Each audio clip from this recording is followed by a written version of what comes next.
The Little People, a short, scary story by Stories from the Attic. Narrated by Mcconnell. I've always believed the old maxim that truth is stranger than fiction.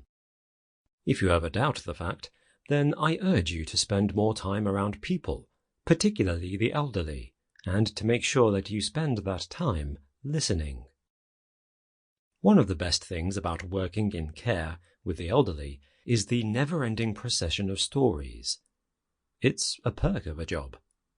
Lived experience is the best source for narratives, and once you get to know those that you care for, and more importantly, once they get to know you, you often find that they are more than willing to reminisce about their past experiences, the lives they've lived, the people they've loved and lost, and to talk about the strange twists of fate that have befallen them.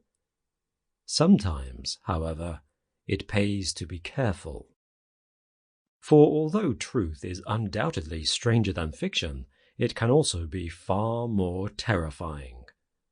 Sometimes the things people tell you with a straight face and absolute conviction can rob you of your sleep.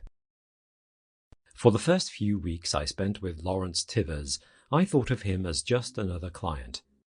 At 94, he was a frail and wizened little man who spent most of his time hunched in his chair in a way that always reminded me of a beetle or some other insect, its front legs folded before it in the same draped fashion in which Tivers held his arms.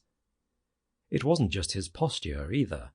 In his quick, jerky movements and nervous, furtive glances, too, there was something distinctly insectile about the man.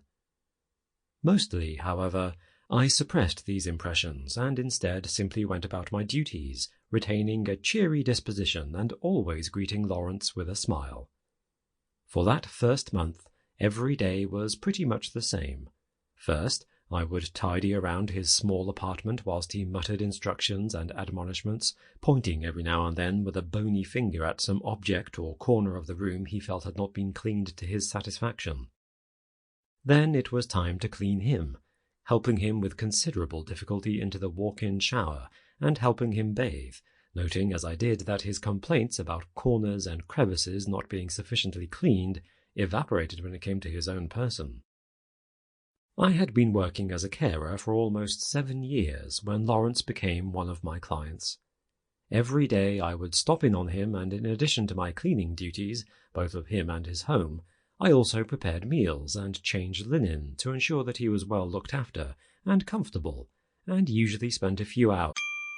Sample complete. Ready to continue?